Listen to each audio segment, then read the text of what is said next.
এই সত্যি করে বলো তো কই তুমি? তোমার মনে, আমার জানের মনে। ফাইজলামি করবা না। তোমাকে এতক্ষণ ধরে ফোন দিচ্ছি, ফোন রিসিভ করতেছ না কেন? ওই শুনতে পাইনি যে। তো ফোনের ভলিউমটা বাড়িয়ে রাখতে পারো না? হার্টের ভলিউম তো এর থেকে বেশি বাড়ানো যায় না জান। তুমি তোমার বুকের মধ্যে থাকো, বুকের মধ্যে, বুঝছো না? সব সময় শুধু ফ্লার্ট। আচ্ছা ঠিক আছে, শুনতে পাওনি তো ফোনটা রিসিভ না করতে পারো, ফোনটা ব্যাক তো করতে পারো, তাই না? ব্যালেন্স নাই যে বাবু। তোমার ফোনে যদি ব্যালেন্স না থাকে সেই ফোনটা পকেটে নিয়ে কেন ঘুরো? ওই যে তুমি পাঠিয়ে দিবে তাই।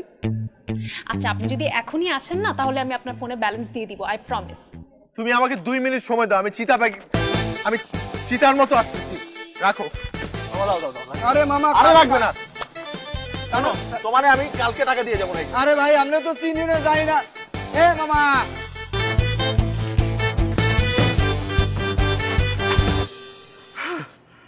হ্যাঁ করে আছো কেন? আরে বাবা মুখ তো বন্ধ করো। তুমি এত জলদি কি করে চলে আসলা? আমি বলেছিলাম না থান্ডারম্যানের মতো চলে আসবো। বাতাস আমার ঘোড়া, বিদ্যুৎ আমার গতি। তুমি কি আর কখনো মানুষ হবা না? আমি মানুষই তো, আই অ্যাম আ ম্যান।